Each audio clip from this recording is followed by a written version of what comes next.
The protest movement that began as Occupy Wall Street in New York earlier this fall has inspired similar protests throughout the country, including in the San Joaquin Valley. On Saturday, October 15th, several hundred protesters gathered in Fresno's Courthouse Park for something the group Occupy Fresno called Occupy Fest.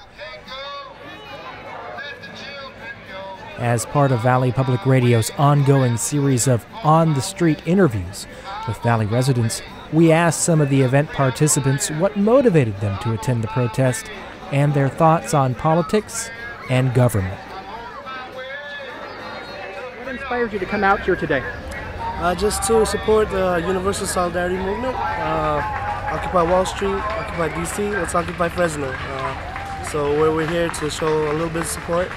And I'm here to educate my brothers and my young one here that we are the 99% and that there is corporate greed. There's 1% in this world who has control over what we end up saying and doing. We have no say, so this is the time that we have to have our say. I think definitely there's a wave of freedom and democracy spreading all over the world.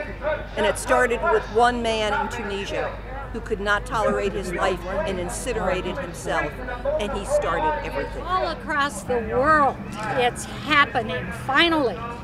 People are just saying, enough is enough. You know, why should the wealthiest control our whole system of government, our Congress, our Senate? Well, I feel responsible for being apathetic and complacent. I think all of us have been. And when you do that, that's when people take your money and run with it. So it's time for us to stand up and start paying attention. It's conservatives and liberals getting together, you know? People have their complaints, so we come together on this. It's not supposed to be just one party. There's two sides to the wings, right, of democracy, so we need that balance.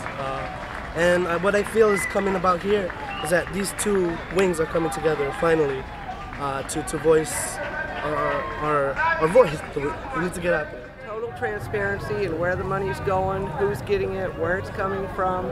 We need campaign funding limits, even though it's been deemed unconstitutional. It's also unconstitutional to sell our government to the highest bidder.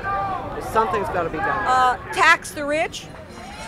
During World War II, the rich in this country were taxed at a rate of 94%. It went down to 91% in the late 40s. It was still 70% in 1970. And for the last 30 years, the rich have taken it back. They now pay 35% of the taxes. In World War II, for every dollar an individual person paid in taxes, the corporations paid $1.50, now they pay a quarter. That's why we're being bled dry, because they don't pay their fair share.